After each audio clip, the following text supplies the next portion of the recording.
যশোরে একদল বিজেপির সফল অভিযানে আটক হয়েছে বিপুল পরিমাণ স্বর্ণের চালান। দেখুন বিস্তারিত। ঈদ আর দুর্গাপূজা এলেই বাড়ে স্বর্ণের চাহিদা কদর। আর এই সময়ে দেশের বিভিন্ন সীমান্ত চোরাগলি দিয়ে পাচার হয়ে থাকে স্বর্ণ। বিজেপিও হয় সজাগ। তাই তো প্রায় বিভিন্ন সময়ে বিজেপির অভিযানে একাধিক স্বর্ণের চালান আটক করেছে বিজেপিরা। প্রায় 6.5 কোটি টাকার স্বর্ণ সহ 3 জনকে আটক করেছে বিজেপি।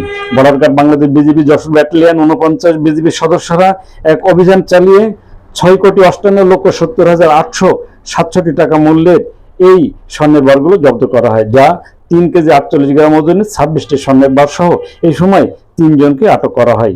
বৃহস্পতিবার সকালে যশোর ব্যাটালিয়ন 49 বিজেপির একটি বিশেষ চৌকস অভিযানিক দল যশোর নড়াইল মহাসড়কের অভিযান চালিয়ে নীলগঞ্জ ব্রিজের ওপর হতে 3 জন আসামি সহ 3 কেজি 48 গ্রাম ওজনের 26টি স্বর্ণের বার জব্দ করেন। এই সময় একটি প্রাইভেট কার, ঢাকা মেট্রো গ 227930 এছাড়াও 5টি মোবাইল এবং নগদ 7,326 টাকা আটক করা হয় বলে জানান বিজিবি অধিনায়ক লেফটেন্যান্ট কর্নেল গোলাম মোহাম্মদ সাইফুল আলম খান।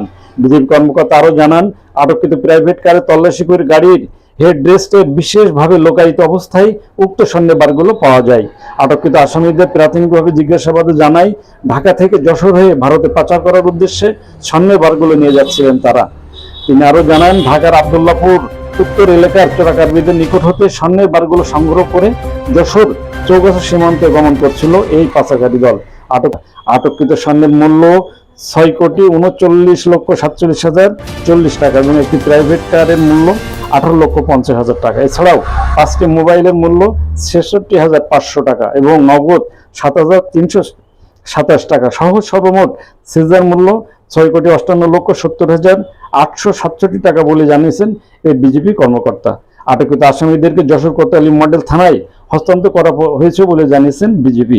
এ ব্যাপারে যশোর ব্যাটালিয়ন অধিনায়ক লেফটেন্যান্ট কর্নেল গোলাম মোহাম্মদ সাইফুল আলম খান জানান, কিছুদিন যাবৎ বাংলাদেশ হতে ভারতের স্বর্ণ পাচারের প্রবণতা অনেকাংশে বৃদ্ধি পেয়েছে।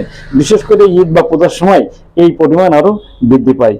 উক্ত স্বর্ণসহ পাচারকারী আটকের নিমিত্তে বিজেপির অভিযানিক কার্যক্রম এবং চেষ্টা অব্যাহত রয়েছে। এর এই ধারাবাহিকতায় যশোর ব্যাটালিয়নের দায়িত্বপূর্ণ এলাকায় অভিযান পরিচালনা করে স্বর্ণসহ পাচারকারীকে আটক করতে সক্ষম হয়েছেন তারা।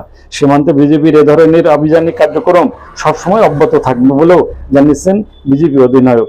আর বিজেপির এই অভিযান কার্যক্রম সফল হওয়ায় সীমান্তের নাগরিকেরা বিজেপিকে ধন্যবাদ জানিয়েছেন। এই ধারাবাহিকতা অব্যাহত থাকুক এমনটি জানান সীমান্তের সচেতন নাগরিকেরা।